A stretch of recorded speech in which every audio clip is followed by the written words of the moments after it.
I'd like to finish a thought that I left over from yesterday's lecture regarding Cain and Hevel, the first murder in the world. So the verse in the Torah, the pasuk is that God approaches approaches Cain rather, and he says, "Ayei Hevel achicha, where is your brother Hevel?" So the obvious thing here is that God is asking, so to speak, a rhetorical question, a question to which certainly the Ribono Shel Olam, who is omniscient, knows what happened here. But God is interested, so to speak, to hear the human reaction. What response does the murderer have to his behavior, to what he did? And Cain answers disingenuously. Cain answers, "Shomer ochi anochi lo yadati." I don't know. Am I responsible? So the basis for murder is the fact that I'm not responsible for anyone else. I'm not responsible for the life of another human being, and therefore I can answer, "Ashomer ochi anochi." Am I my brother's keeper? Do I have any liability, responsibility for what happens to anyone else? And if we'll think about it, I think that we'll realize that that is the basic justification for violence and abuse and murder and killing. All of the awful things that happen in the world happen on the basis of the fact that I really have no responsibility to anyone else. And because I have no responsibility to anyone else, after a while it becomes acceptable, and after becoming acceptable it becomes justified. The conversation continues. Kol dmei achicha tzoakim elai mino adoma. The blood of your brother shouts to me from the ground.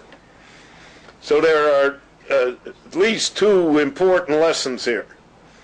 One lesson that Chazal always emphasized to us is that sin is not an inanimate object, but that it has a life, so to speak, of its own. And therefore sin shouts. The Navi says, "Even mikir titzmach, kofish mitikra," that the stolen stone that you built into the wall shouts, "I am stolen, I am stolen." The stolen beam that was built into your roof continually shouts, "I am stolen, I am stolen." Meaning that the act has consequences. It remains forever. It doesn't disappear. And there are, so to speak, many sounds in the world, positive and negative, that are constantly here with us. The only thing is that we're not attuned to hear them. The frequency doesn't adjust to our ears. But that doesn't change the fact that the sound is here. So the sound of the first murder still reverberates in the world. Kol dmei achicha tzoakim elai mino adoma. And if we'll add to it, unfortunately, all of the millions and millions of other murders that have taken place, so we will realize that there is a cacophony of sound in the world. And that the Lord reacts, so to speak, to that sound. And that's a heavy burden to bear. And the second point in that conversation is that God uses the plural, Demei Achicha, the bloods, many bloods.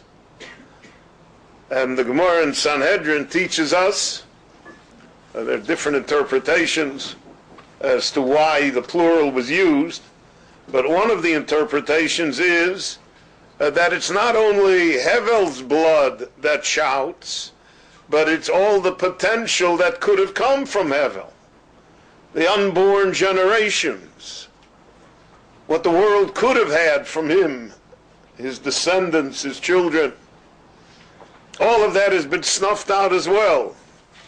So the murderer is not just responsible for the one person who is murdered, the murderer is responsible for the fact that all of the generations of that person have also been eliminated. What shall we say, for instance? I mean, we are witness to it in our time, the Holocaust. It's not just the 6 million Jews that were killed, it's the fact that what's missing, there's a gaping hole in the Jewish world. What could have been? So one is responsible not only for the act, but one is responsible for the potential that the act also removed. And that's why this concept of Shfichus Damim, of destroying human life, is held to be such a cardinal sin, because it destroys not only life, it destroys the potential for life as well. Now, the third area that I want to discuss is Gilui Arayos, having to do with human sexuality. Now, we see in the end, we just finished reading the Chumash Bamidbar. The Chumash Bamidbar is a recounting of tragic events that occurred to the Jewish people in the desert. But there are different categories of the events. So if we'll stop to think for a minute, even the building of the golden calf, of the Egel Azov, somehow the Jewish people get by that.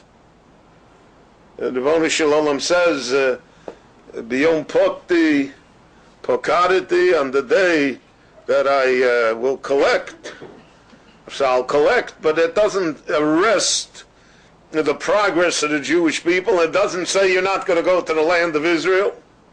And it doesn't say that this generation is going to be destroyed.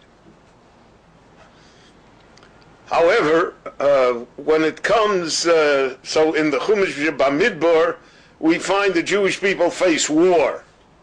They're going to the land of Israel. The old generation has died out because of the sin of the Meraglim, of saying evil about the land of Israel. The land of Israel is a very sensitive place. It resents being criticized. And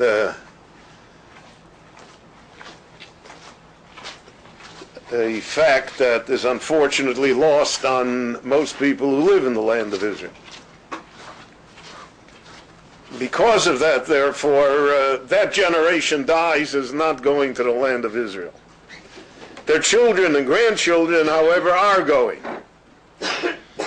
So one would think that if we're going to the land of Israel and God is taking us there, and we've lived under so many miracles in the whole 40 years in the desert, that conquering the land of Israel would be a cakewalk. There would be nothing to it, you know. We'd march in, and the other nations would march out, and that somehow it would just all work out. Don't forget then leaving the land of Egypt, Bnei Yisrael Yotzim Biyod Ramah, the Jewish people go out openly, easily. And here, on the entrance to the land of Israel, They are faced with a series of wars, one war after another. The Amaleki make a war, the Knani make a war, Sichon makes a war, Og makes a war. And the Jewish people have to fight. They have to have an army. They have to go in battle. But war alone does not deter the Jewish people. If anything, we are engaged here in a century-long war here in the land of Israel. The war really has not deterred us. It's not pleasant. We would prefer that it doesn't happen. But because of the war, the movement to the land of Israel has not stopped. It continues. So then a different tactic is used to prevent the Jewish people from accomplishing their goal. And the different tactic is Balak hires Bilam. Bilam is the master public relations man of his time. He's a hired gun. You want people cursed, I'll curse them. He is today what we call investigative reporting.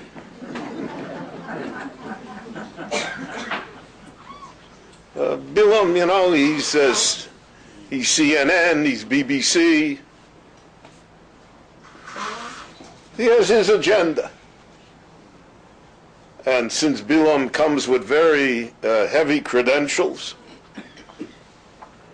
you see that before Bilam begins to speak, he introduces himself. Nu magever shesu ma'ayin, nofel Gilui noim.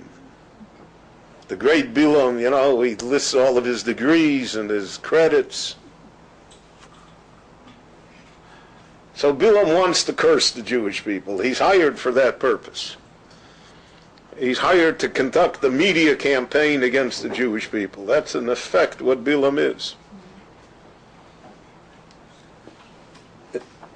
I always said that it's a good thing that God doesn't read the New York Times every day. So the Rebbeinu Shalom doesn't agree. He doesn't agree that Bilam should be able to do that, in spite of Bilam's efforts. And therefore, Vayafoch Hashem es haklolo livrocha. God takes Bilam's words of curse and he changes them into blessings. I always like to tell the story about the two Jewish ladies who all their lives fought with each other and cursed each other, said terrible things about each other. And then one Erev Yom Kippurim, the rabbi in town could no longer bear that this should go on, so he called them both in, and he said, listen, this is not going to happen anymore. I'm not going to allow it. I want you both to give me your solemn word that when you want to speak to each other, there will be no curses, but you will only say compliments and blessings to each other. So it's Erev Yom Kippur, and the rabbis got them imprisoned there. So they have no choice, but they agree. The night after Yom Kippur, walking home from the synagogue, so one turns to the other and says, Yente, you should be blessed, but you know what I mean.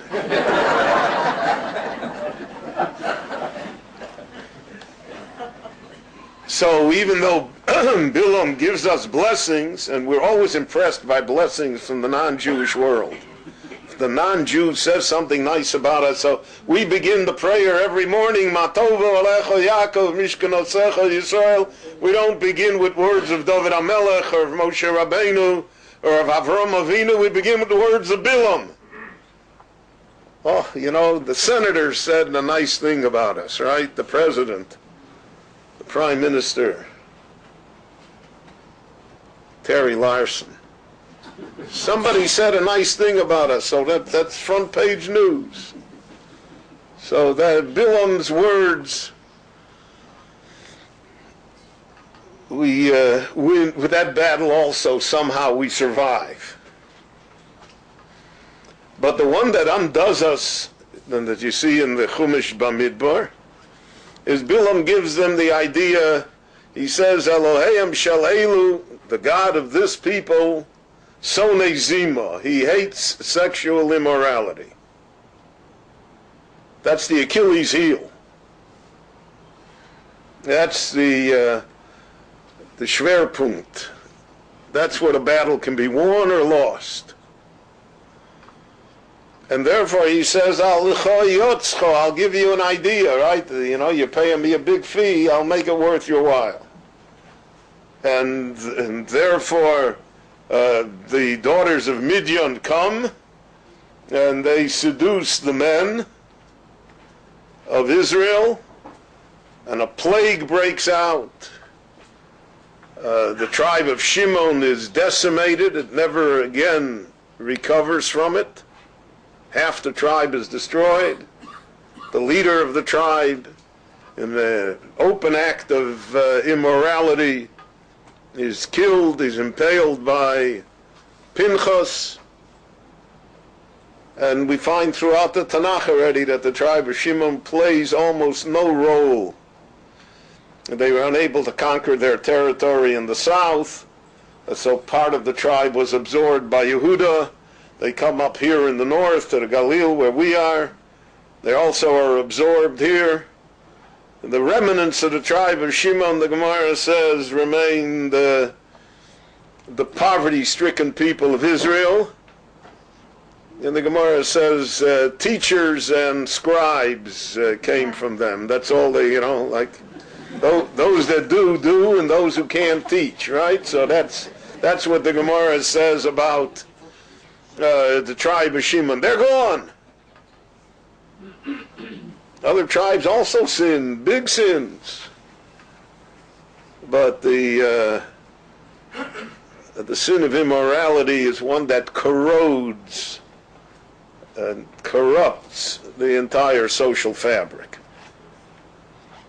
And therefore Chazal saw in this sin of sexual immorality, of a society that accepts it, a tremendous danger.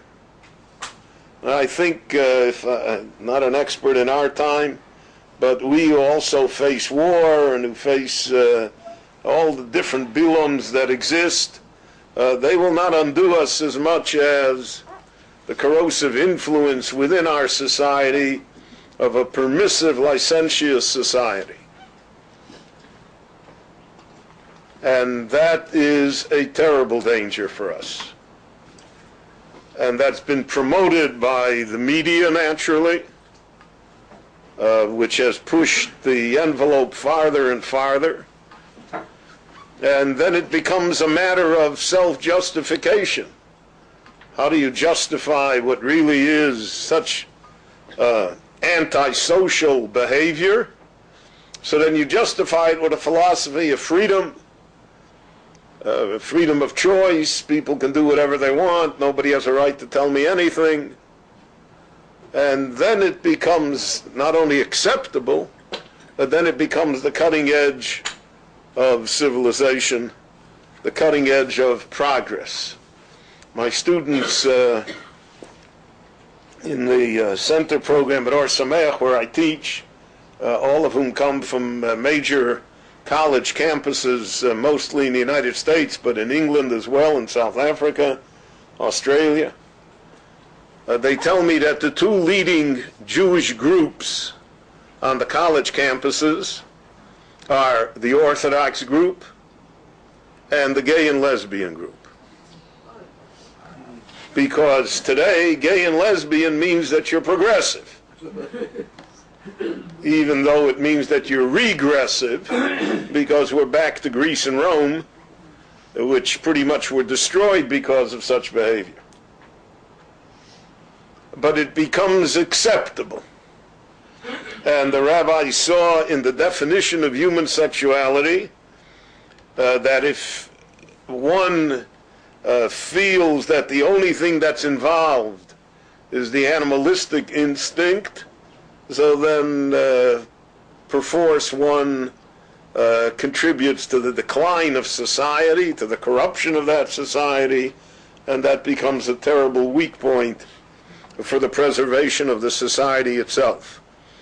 There's a famous idea that's mentioned by the Kli Chemda. The Kli Chemda is a commentary to Chumash written by a Polish rabbi, Rabbi Meir Don Plotsky, who was a tremendous genius, a Talmudic Gaon, lived in the early part of the 20th century. He died before the Shoah. And most of the work is really a good example of Polish halachic pilpul. It's almost classic if you want to understand how the style of Torah learning, of halachic learning was in Poland. This is probably the best sefer, the best book that you can get a view on. But he has also gems scattered throughout the book of hashkafa, of Jewish attitude. So in his commentary to the first parsha in the Torah, the Bereshit, so God finds Adam and Chava in the Garden of Eden after the sin. So it says that they hid, vayizboshoshu, and they were embarrassed.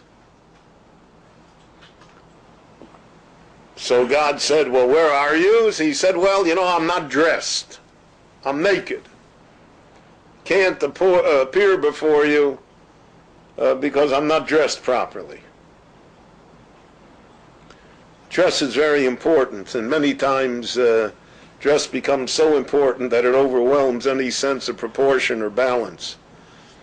I remarked to one of the young men here that when I was in the yeshiva, in Muncie, I headed the yeshiva, so then once a young man didn't come to daven mincha. He was absent without leave. And when I saw him about 10 minutes later, I said, how come where were you for mincha, So he said, I couldn't find my hat.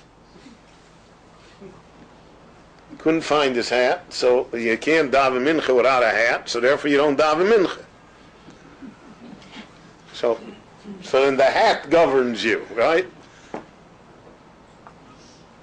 So I told him, I said, maybe the Lord would have accepted your prayer without a hat, right? But this way there's no prayer at all. The dress is very, very important.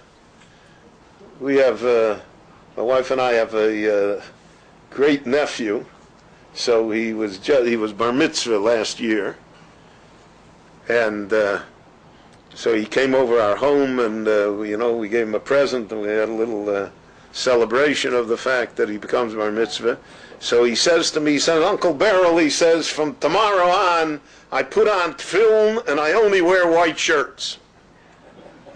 So by him wearing white shirts and tefillin, they're the same. And God forbid if someday he doesn't have a white shirt. So I don't want to say the other half, but I have seen it happen. I don't know why, if somebody takes off the black coat, or even if he takes off the kippah, so then why does that end his relationship with God? But it's ingrained within us that it has to be that way. And that's what Adam said to the Ribono Shel Olam. He said, what? I'm naked. So Rashi there, as only Rashi can, inserts that it's not just that he was naked. Mitzvah achas oisalo, he had one mitzvah, v'nisart lo imenu, and the mitzvah disappeared. And therefore, when he said he was naked, he was stripped, it meant that he was stripped of the mitzvah. He was naked of any positive commandments.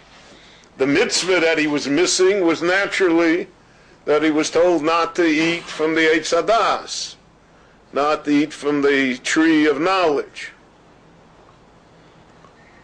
So the Meir Don and the Kli Chemda says, what does that Rashi mean that he was a mitzvah achas? He had another mitzvah. He had the mitzvah pru'urvu, the mitzvah of be fruitful and multiply, the mitzvah to have a family, which was also given to him. So then why does what's the indication that because he ate from the Eitz Hadas, what happened to the other mitzvah? So he says a very, very telling comment. He said after they ate from the Eitz Hadas, Pru'urvu was not a mitzvah anymore. It was just plain sex. Nisartloi meant it. The whole holiness was taken from it. And then it just became an animal instinct.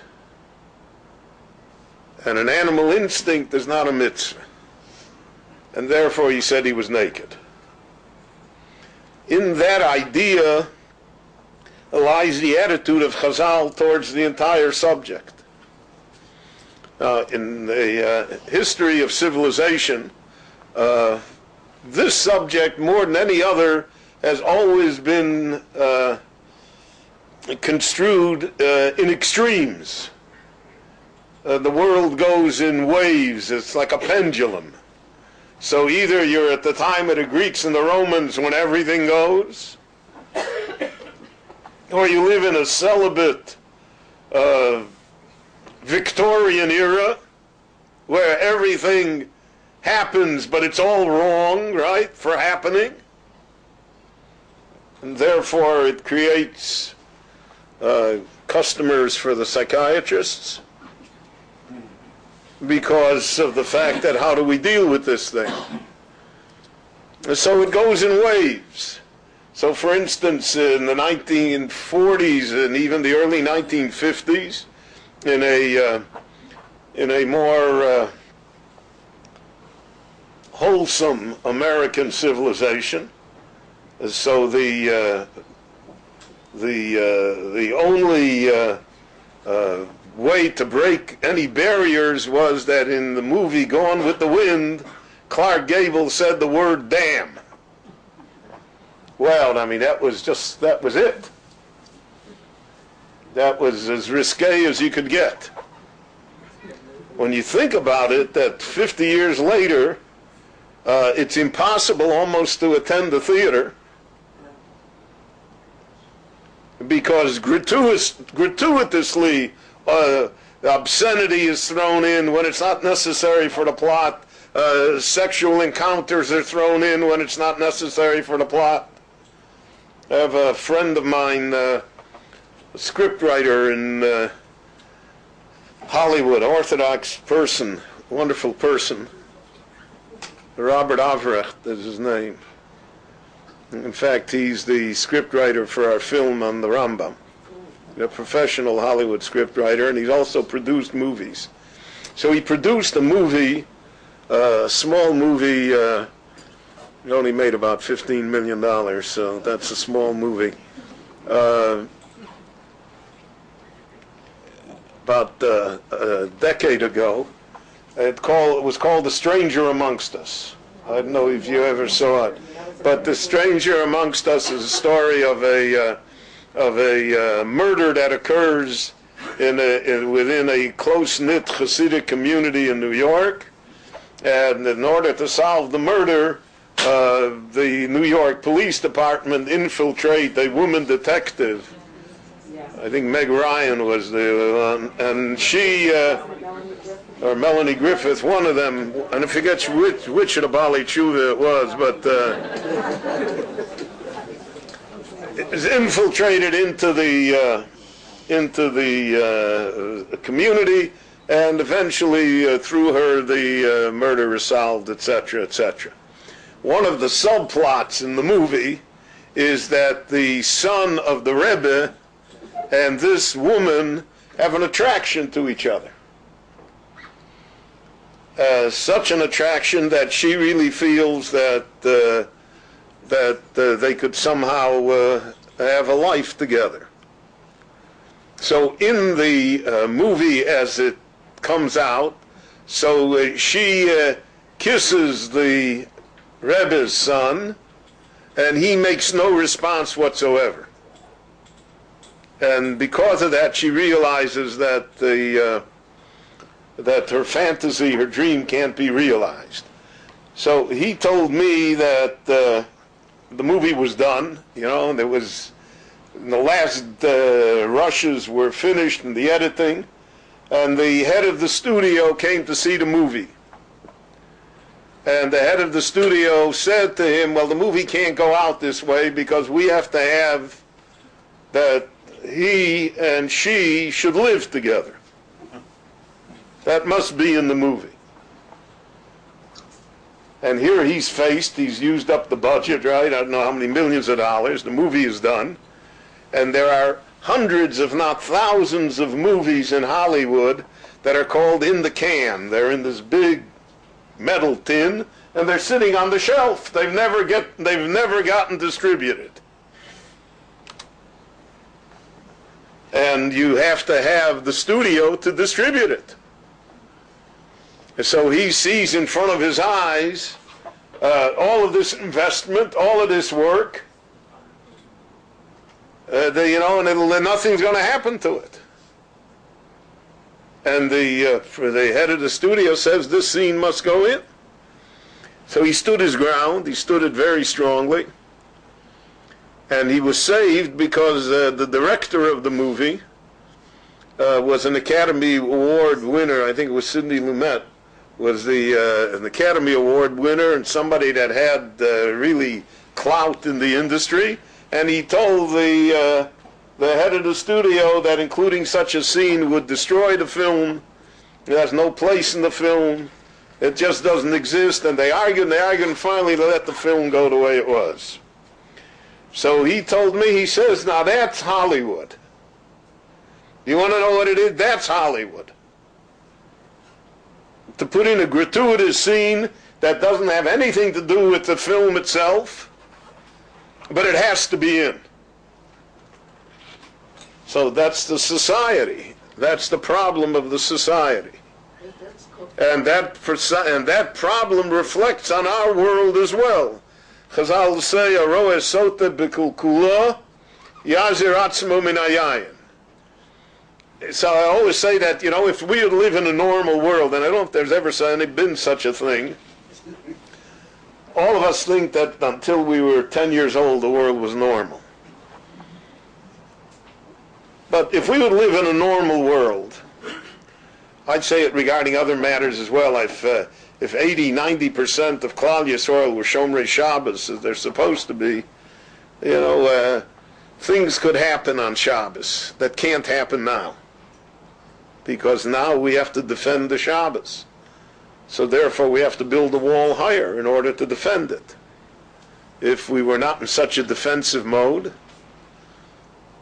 my father always told me that his Rabbi, Reb Shimon Shkop, told him that in the 1920s, told him, he said, prophecy, he said, that in Eretz Yisrael there's going to be a Jewish state.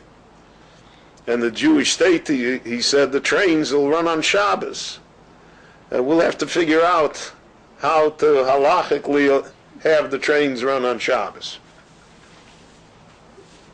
So today there's technology that it could happen. There are Shomer Shabbos Jeeps that they may even have one on this kibbutz.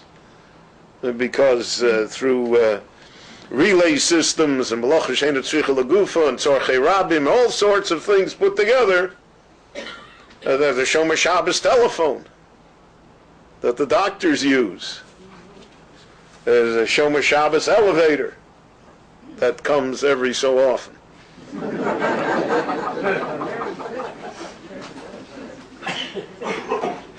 But because of the fact that the Shabbos is under siege, right? They want to open every store on Shabbos. They say that that's freedom, right? They want, let's destroy anything of the Jewish character of the state because of freedom, because I want to go shopping on the Shabbos. So therefore you have to build a wall at a Shabbos higher to protect it. And therefore we would not countenance such things. We would not think that in our wildest dreams to allow them now because of the pressures. And the same thing is true in relationships between men and women, and the way the world looks today, the way our world looks today, because it's Arayos sota bikulkula. And you see what society is. You see how human sexuality has been degraded, how it's almost depraved. You hear all sorts of things about alternate lifestyles. Everything is permissible.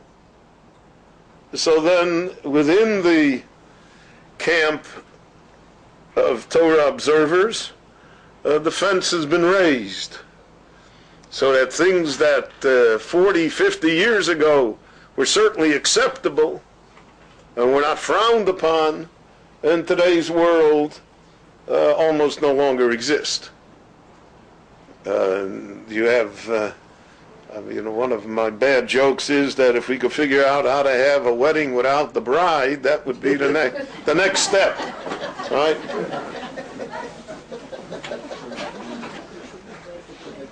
But there's a reason for it. I don't, and that's not. I don't say that it's necessarily healthy, because it creates other problems. But the society, the behavior of the society creates reactions. And since we are well aware that Gilui Arayos is the sin that is, so to speak, most expensive to the community, because it's anti-family. That's the basic idea here, that it's always anti-family. And because of that, so you have a glorification of infidelity, a glorification of not being able to ever commit, or a necessity to commit, all of which is portrayed on the media as not only normal, but as the way to go.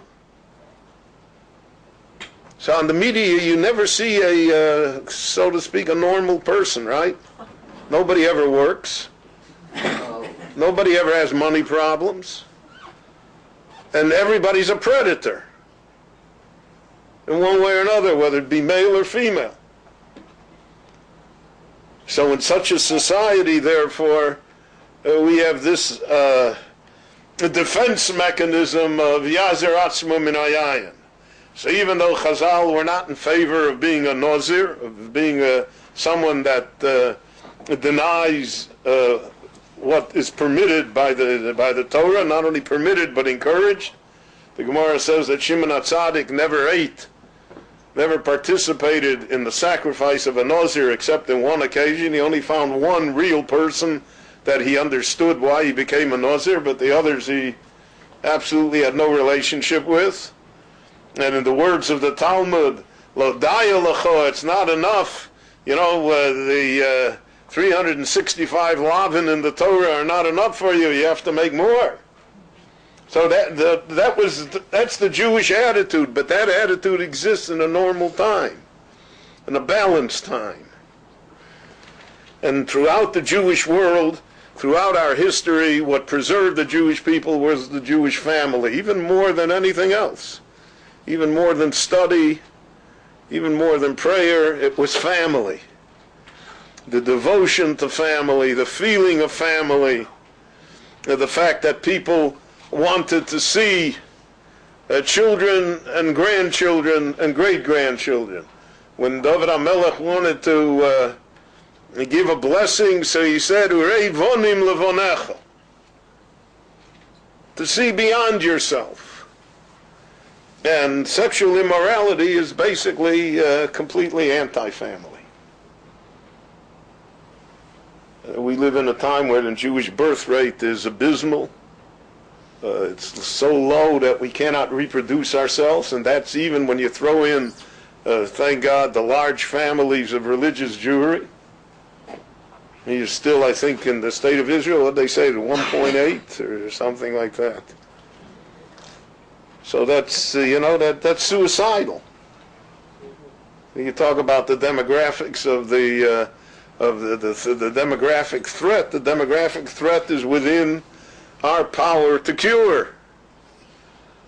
But again, in an atmosphere such as this, it's not cured. In fact, it's exacerbated. So the strengthening of family and the realization of the normalcy of human sexuality and of the relationship, therefore, really is the key to the entire understanding of what the Torah wants from us. And anyone that studies the Talmud or the works of the rabbis will see that over and over again. Part of the problem in Christian society from the beginning was the fact that it thought that a celibate society was the supreme society and only saw that people should marry and have families. That was only for the common people. That's for the people who are not holy. That's for those that, so to speak, can't control themselves. But the super people, and we see the problems that the church faces today. It has always faced it, except today it's out in the open. So you have many dioceses in the United States today that are going bankrupt because of the judgments against them because of the behavior of priests against children and against others. V'chai bohem, the Torah said, you should live. Lo sheyomus bohem. But Chazal always saw things in balance. The thing in balance has to do with human behavior in this area as well. To be able to control it, that it should not control you, to be able to be strong, to be able to be disciplined, and to be able to infuse what otherwise can be an animalistic act into an act of love and holiness. That was the greatness of the Jewish people. And that's why, for instance, the act of marriage, it was called kiddushin, from the word kedusha. It was held to be a matter of holiness, doing God's will, the original mitzvah, Pru'urvu milu es haaretz, to create families in order to develop human civilization and in order to make a better world for all of us.